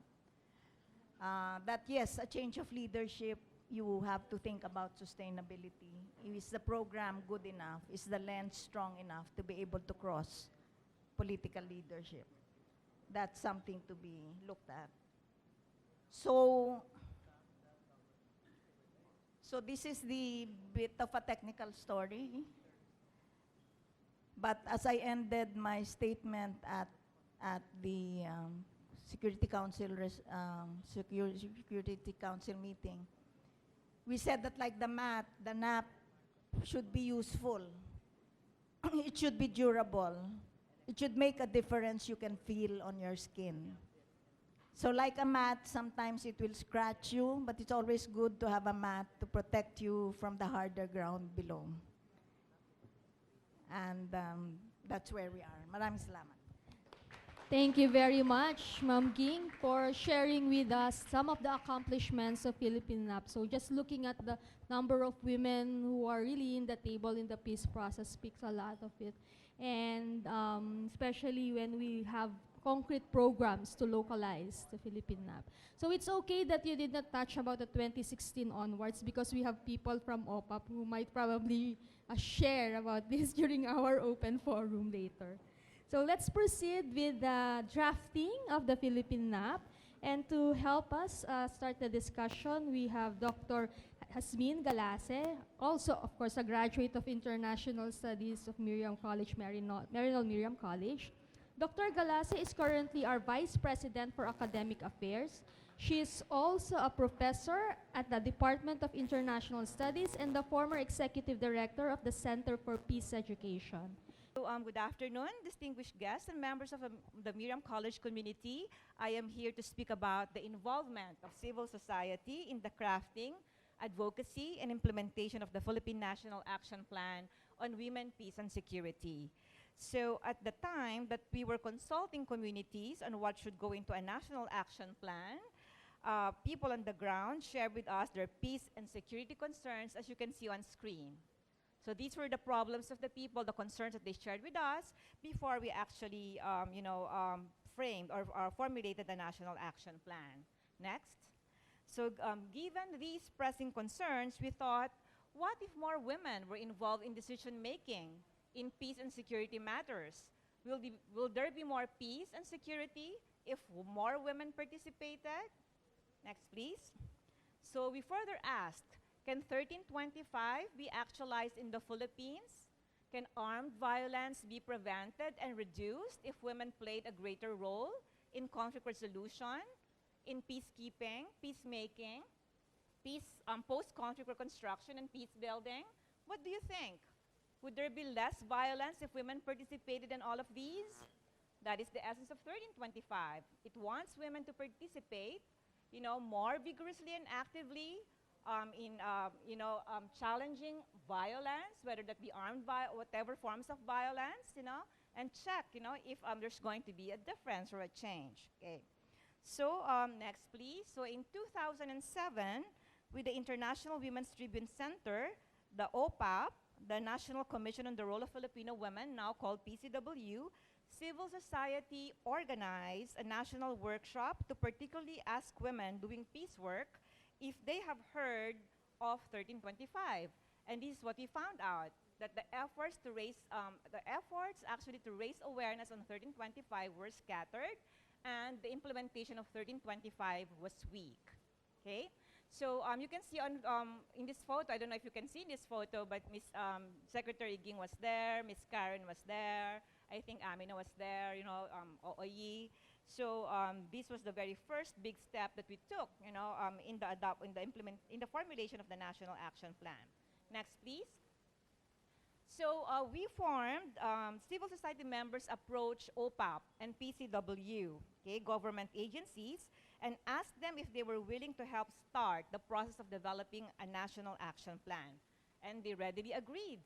And so we went on to design the consultation, work on the modules, and pilot test them. What I'm trying to drive home here is that government and civil society work together from the very beginning to develop this national action plan. Next, please. So the PrepCom, again, composed of civil society and government, set out to consult people on the ground. So we consulted women, local government officials, members of the security sector, indigenous women, Muslim women, academic and religious sectors, you know. So, and so on screen was our consultation framework. So first, we asked them, what are the threats to peace and security in your communities? Second, what initiatives are being taken by you you know, to address these threats to peace and security? Third, we asked them what else is not being done. And then we asked them to dream, to imagine their vision of peace. So what kind of community would you like to live in? What is your vision of peace? And it is from this vision that we drew the National Action Plan on Women, Peace, and Security. So you can see that because there were so many things, there were a lot of dreams that were given to us, you know, what we came up with was broader than usual, which Secretary Ging calls the shopping list, no? And I've always come down in history as one of those who crafted this long shopping list. So, so we went around the major islands for our consultations: Cordilleras, NCR, Southern Luzon, Visayas, Mindanao, ARMM. Here are more photos of our regional consultations. Next, please.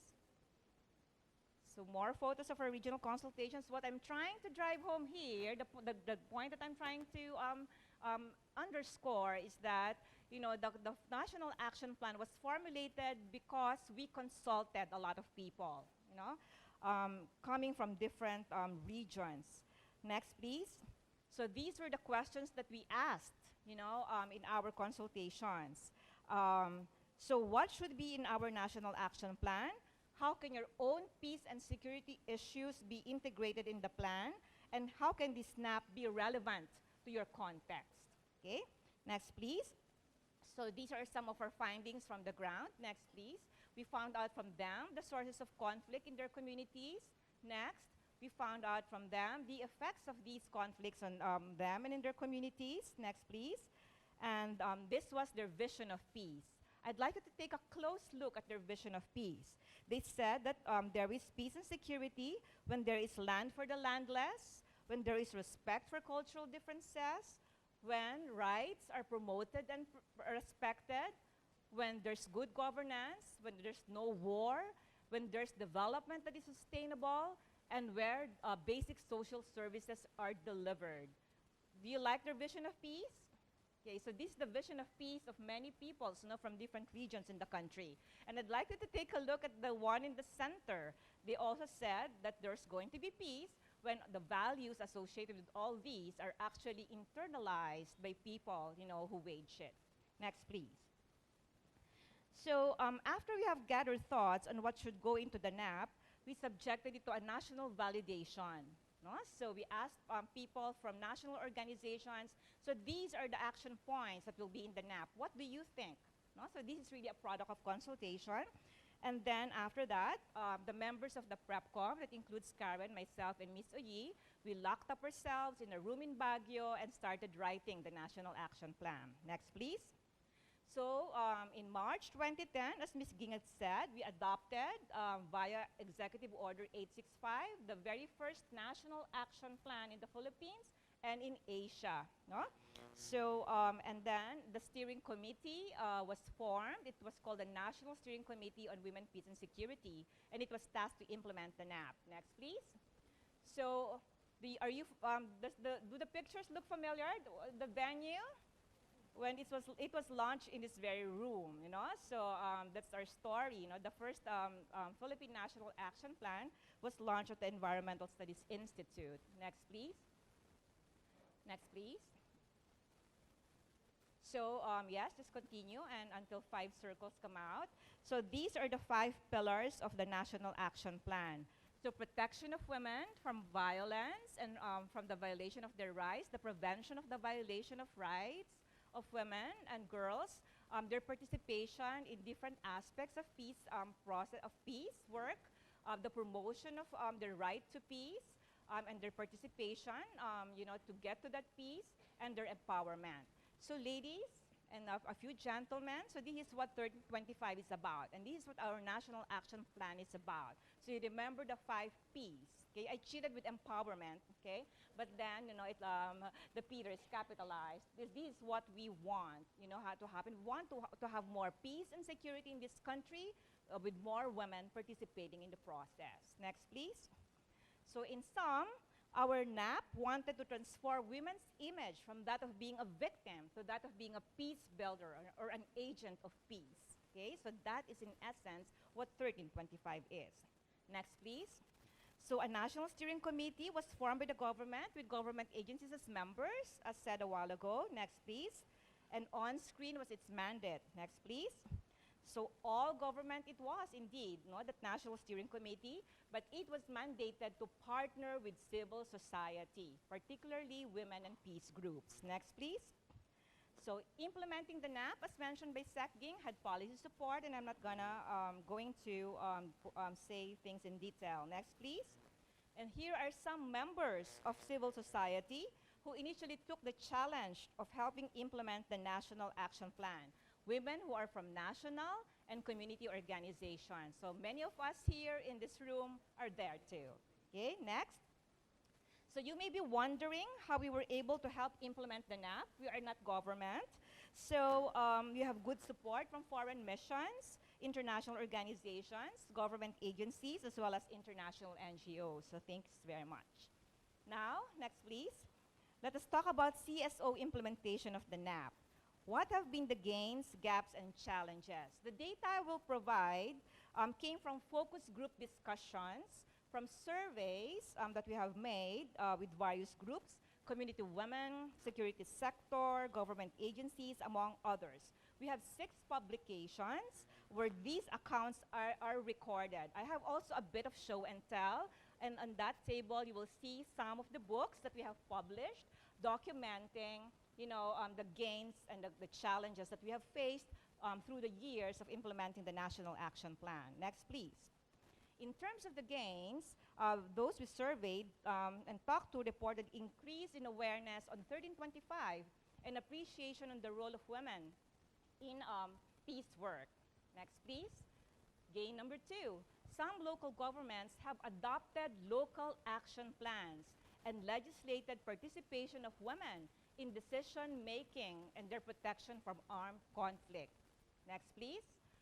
These are some examples, you know, of some resolutions that were filed in communities. For example, a resolution allocating not less than 1/4 of the seats for women membership in local special bodies, or a resolution appointing women representatives in peacemaking mechanisms. So these are some, you know, local legislations made in about 13, you know, municipalities in the country because we could not go, you know, to all.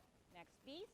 The third gain, you know, in the 6 years of the implementation of the first NAP, we were able to train 3,000, roughly 3,000 peacekeepers prior to their deployment to Golan Heights, to Libya and Syria.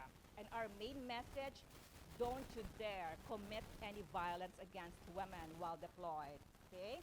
Of course, we also taught them the skills of mediation and conflict resolution on the side. Gain number 4. So the changing attitudes on women's participation. So you can see here faces, that were so lukewarm about our lobby for women's participation. Those looks have changed through time, okay? So there were now, after the Bangsamoro Organic Law was adopted, many of these members of the Moro Islamic Liberation Front were friendly, to our lobby, of women's participation in decision making, okay? So it's not only the men whose attitudes have changed, also the women who initially thought, that they should not participate, in decision making and in public service because they were women. After, like 6 years of nagging them that they could, a lot of attitudes and behaviors have also changed, and these are reflected on tests that we have administered, particularly liquor tests, that measured if there were changes in attitudes and behaviors, before and after an intervention. Next, please. So, gain number 5, the security sector is operationalizing the NAP. So we have policy directives, and maybe perhaps our guest here from the Philippine Army can tell us what they have done, in relation to implementing the National Action Plan, because also of nags from both government and civil society. Sixth, more women, gained, more women, in conflict-affected areas are capacitated on very important peace-related skills, such as early warning and early response, conflict resolution, mediation, monitoring of human rights violations, as well as concepts of gender in Islamic traditions, as well as in indigenous traditions, okay? So after 6 years, the first NAP, more women came out capacitated in peace-related skills. Number 7, please. 7th, as Secking had said, there are a lot of women members in peace panels and important bodies. So you can see here, even now in the Bangsamoro Transition Commission, that's there are a lot of women, who are, very, very intelligent women. It's not only because of CSO lobbying that they got to be there. It's really because they're brilliant women who are very capable and competent. Ours is really just, a teeny-weeny bit of support. Next, please. So another gain would be the mainstreaming of women, peace, and security, especially in the Bangsamoro Organic Law. Our lobbying, our constant visits in Congress actually help, in integrating, gender concepts and women, peace, and security concepts into the law. Also, according to the police, when we did the focus group discussions, there are now more police stations having women and children's desks. In fact, they should have, for all, but that was what they said. Next, please. Another gain would be the increasing women's participation in decision-making positions in government.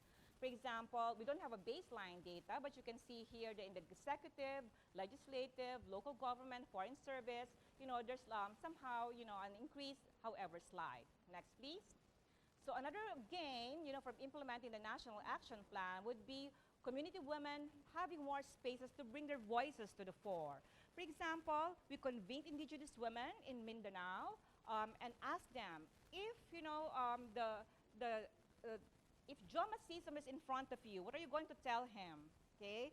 If the President of the Philippines was before you, what are you going to tell him? And one resounding response of the community women was, please get out of here. We don't like your armed conflict. We want to be left in peace. No? And these we brought to the fore. We brought it to the attention of the NDF. We brought it to the attention of OPOP. Okay, so their voices, how there's now a bigger space for them, to articulate their thoughts and perspectives. Gain number 12. Can you go back to that? Community women organizing. So more women, there were women who organized themselves as a result because they have been inspired, by Cso Implementation. For example, the Samar Women's Action Network for Peace and Development. Next, please. Some women, this one is exciting, after capacitating them on leadership, for example, and other skills, many of them threw their hat into the election ring. So when elections came, local elections, some of them ran as for councilor or vice mayor. Some of them lost. Actually, most of them lost, and only a few won. But still, the fact that they threw their hat into the election ring, being Muslim women, being indigenous women, was something, wasn't it? And then there are more advocates for women's participation in peace and security as a result. So next, please. So these are other games. I think, we were able to inspire neighboring countries to also develop a NAP. Nepal, Indonesia, Japan, South Korea. Me and Karen went to Indonesia a few times, to tell you how wonderful it is to develop an app. Did you say that? I said that. Okay, and now there's an interface among peace, human rights, and women's organizations and government agencies who, maybe before worked in silos, so there was greater collaboration amongst them. Next, please. So there are gaps, of course, and Ms. Amina, Rasul will be talking about that, so I'm not going to zero in on the gaps. So next, please. So more gaps there, more gaps. And these are the challenges, okay? But then I'd like to end this presentation by telling you why civil society should be in women, peace, and security. Why we have to advocate and support women's participation in peace work. Number one, because we have the experiential understanding of the causes and effects of conflict, especially community women, especially civil society on the ground. Second, we are in touch with people on the ground and can mobilize collective action. Number three, we participate in global governance processes and are aware and committed to universal values and norms. Why should civil society participate and be active and involved? Because we produce more results when we collaborate, because we get to challenge traditional adversarial mindsets and paradigms. We want to actually, break the wall that divides government and non-government organizations. Okay, that that we can work together. That's the point that we'd like to hammer into the minds of a lot of people. And why civil society and women, peace and security? Because we are able to do much with so little. Give us a couple of millions and we'll change the world. Okay? So we have to collaborate. Civil society has to be involved because one hand cannot do much. But if you put your hands together, there's so much more that you can do. Thank you very much, everyone. Thank you very much, Dr. Galace, for that very passionate sharing. So Dr. Galace gives emphasis on the importance of CSO and GO engagement or collaboration and how effective the bottom-up strategy, especially in policy advocacy. And she also mentioned some of the gains. Although some of the gaps or pains in implementation were mentioned also by Ma'am Ging, in this round, we will have Ma'am Amina Rasul to discuss it further. So Ma'am Amina is the co-founder of the Philippine Center for Islam and Democracy, an institution which aims to empower Bangsamoro for peace and development. Ma'am Amina has worked tirelessly to organize the Nuru Salam, or the Light of Peace, a national network of Muslim women religious and civil society leaders. She spearheaded the National Ulama Conference of the Philippines, which is a national network of Muslim religious leaders. In addition to these efforts, she developed an Islamic peace manual which has been used in the Philippines and the region. The manual has further been developed and implemented by the Philippine Center for Islam and Democracy, as well as the Philippines Commission on Human Rights for a human rights manual for Muslim communities. And she is currently a nominee, one of the nominees in the N-Peace Award for Campaign for Action. So please don't forget to vote for Ma'am Amina. Ay, close na. Close na pala. So let's wait for the result. Yes, Ma'am Amina. Thank you. The list of gaps and challenges that my seatmate here prepared, that's it. Can we now move on to Q&A? But at any rate, let me just go through some of the points that have come up during the many consultations that we've been doing in the 5 provinces of the Autonomous Region of Muslim Mindanao.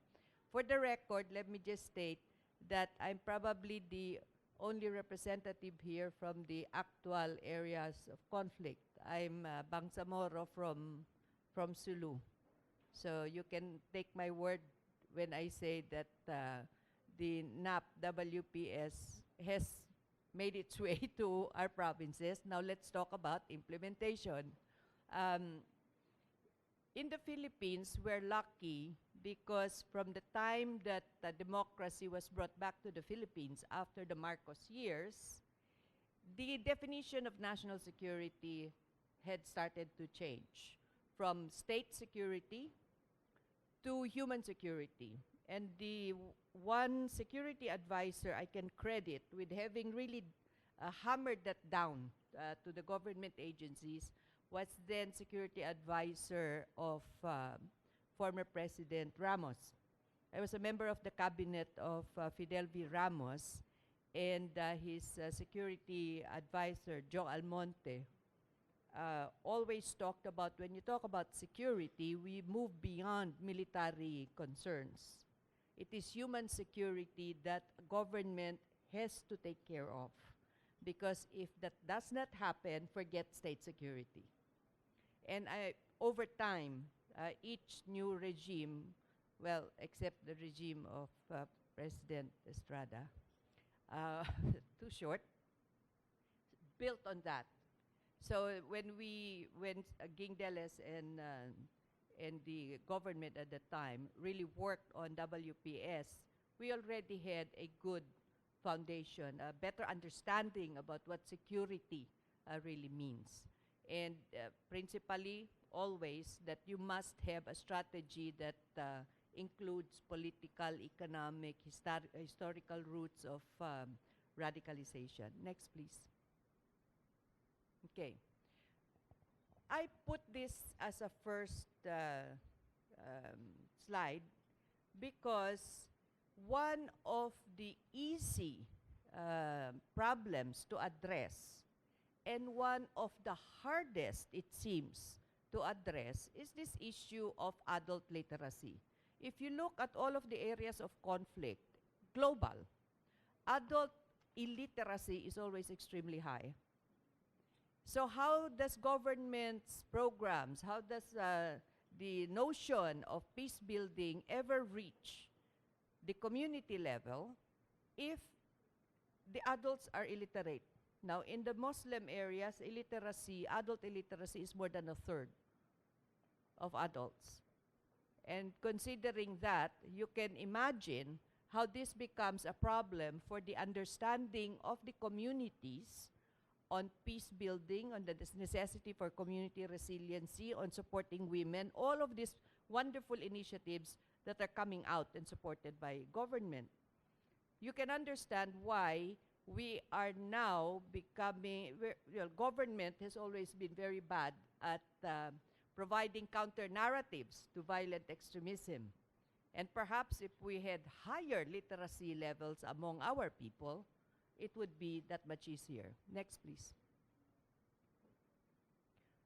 Another problem, in many areas, they don't associate this with peace and security. They think of this as a crime, but it is very much tied to peace and security issues because trafficking goes higher in the areas of conflict. And some of the data that we collected previously, goes to show that gender, there are more females that are trafficked than there are males. Next, please. Here you are, the data that we have. Next. Today, we have gone beyond the definition that women are primarily victims because we have now seen that they're also aggressors and fighters.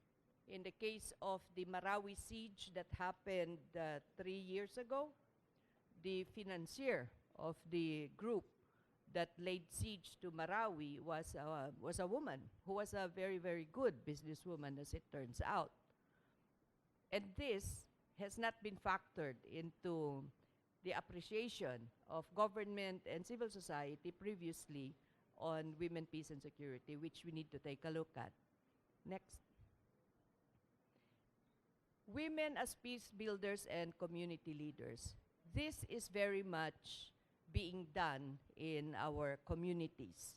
We have got this has really started during the term of Ging.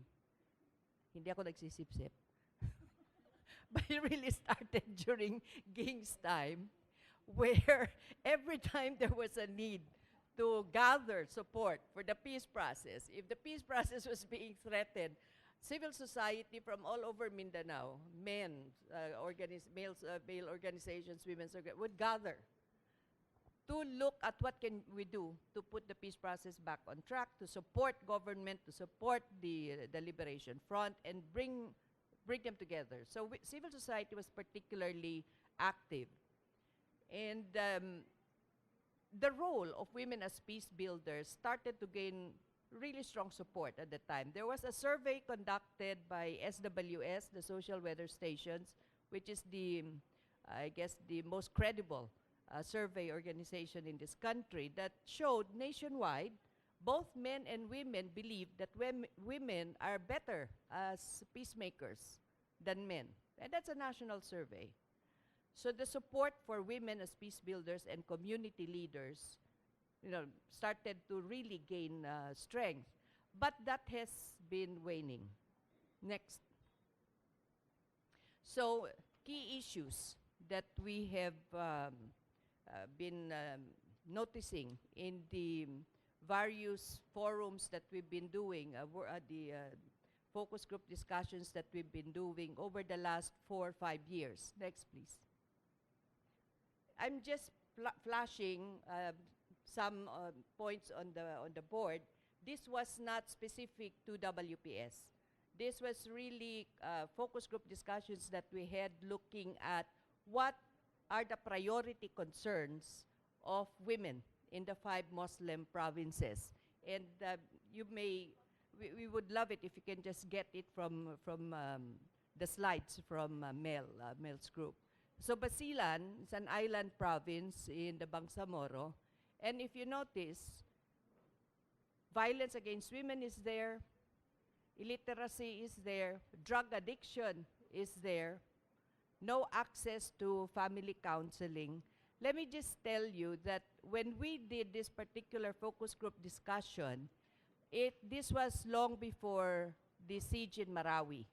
So the violent extremism idea at the time in Basilan was not such a major concern, particularly since the regional governor of the autonomous region was from Basilan.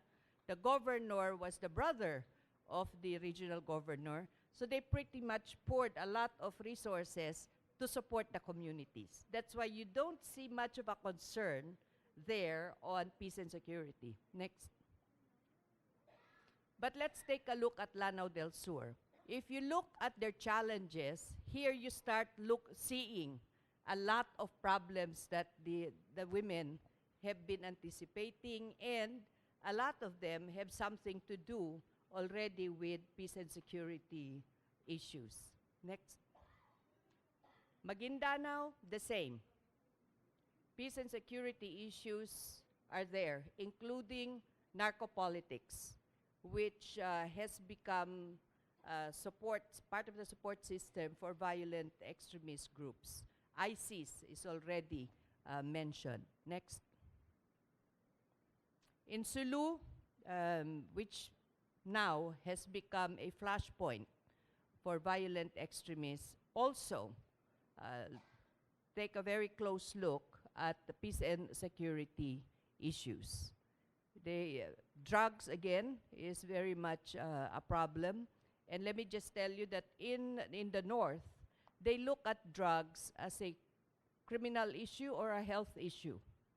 But there has got to be an appreciation that the drug trafficking industry is very much part of the support mechanism for violent extremist groups, such as the group that's related to ISIS that laid siege to Marawi. Part of their funding came from the drug industry. In Sulu, they talk about too much presence of the armed forces of the Philippines, which means largely that civilian authority is on the wane. And if civilian authority is on the wane, then you have serious concerns about issues of civilian support and participation in peace and security matters.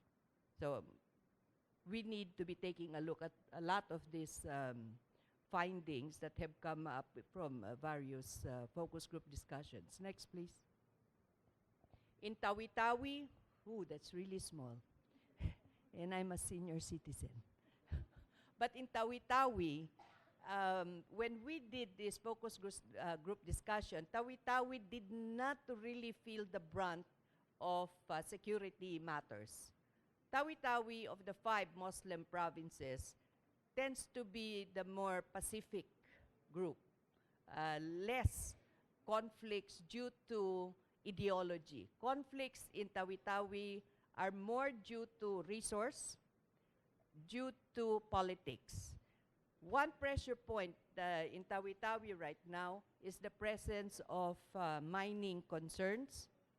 And in the areas where there are mining operations, the group of the population that are negatively affected by these mining companies is a group that's ripe for recruitment from violent extremists. So even though Tawi-Tawi is pacifist right now, we also need to look at these concerns so that we can work on prevention strategies, and WPS definitely is a major strategy. Next.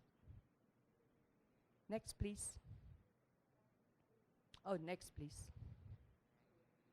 Next.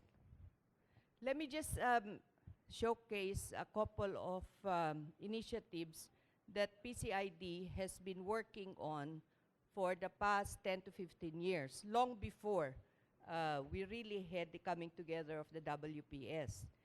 We dragged Professor Oye de Dios, willingly, might I add, to go traveling with us to the exotic places in Tawi-Tawi, Basilan, Sulu, Maguindanao, and Lanao del Sur very early on, because we thought that at the heart of the communities of Muslim Mindanao and Muslim Indonesia is faith. There's the Islamic school, there's the madrasa. We cannot go in through the mosque, but we might be able to enter the communities through the madrasa. And in Muslim Mindanao, there are many women who are trained in the faith. They're religious scholars, and they teach in the madrasa. So we talked to Oye, and she was a very willing partner in crime.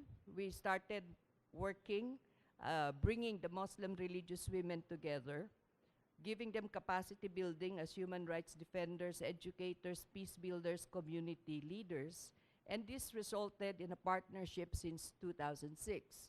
Today, we now have women's peace tables that have many of these Muslim religious women. And over time, we have brought them together. They're now called the Women's Peace Collective. This program was funded by the United States, but we'd really love it if we can talk to Canada about it as well. Next, please. In 2011, we had an agreement with the Commission on Human Rights to convert part of our Islamic Peace Education manual to a very specific human rights manual, which the Commission on Human Rights used in the Muslim areas. And what we would like to do is to look at this manual and in many ways update it and bring it to a bigger audience. Next, please. Oh, now let me just share with you a couple of findings and recommendations from a gathering of the Women's Alliance for Security Leadership, which was conducted in Oslo last week. These findings and recommendations have a lot to do with the work that has been done on WPS here in the country. And I think since these are global findings, then it strengthens our own recommendations to address the gaps and challenges in the Philippines. First is to ensure legal and political recognition for women peace builders, human rights defenders. Because globally, and in the Philippines as well, we're beginning to find that women peace builders, human rights defenders, peace advocates are disappearing from the scene. And we need to bring them back on the radar screen of government, because this is a very effective strategy, having the women participate in peace processes, peace building, community resiliency initiatives. Second, securing women peace builders and human rights defenders. Again, globally, this is becoming more of a problem, and we need to put our thinking caps together so that we can find new strategies to address this problem. Third, and this is a crippling concern for many women-led NGOs, sustainable financing for organizations, not programmatic financing that's one-off, have a conference in a five-star hotel, but really looking at sustaining the capacity building, particularly of women-led community organizations in areas of conflict. 4, raising social and cultural awareness. Again, we had a point in time where awareness was high. It's waning.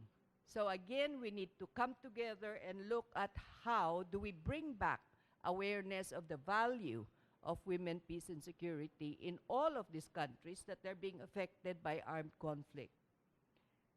One suggestion was to really work with parliamentarians, women parliamentarians in particular. There is an organization, an international parliamentary union, that perhaps if we can ally with the powerful political figures, we may be able to address the 4 concerns that were raised. So these are just some of the challenges and the gaps that we have here in the Philippines and other countries as well. And in parting, I would just like to say that we should seriously move NAP for women, peace, and security in the Philippines and in the region. Maybe AUPR could help in that. And we should, under no circumstance, take a nap with the WPS. Thank you very much, Mama Amina, for giving us a glimpse of the realities and emerging issues that are felt by the people in the community.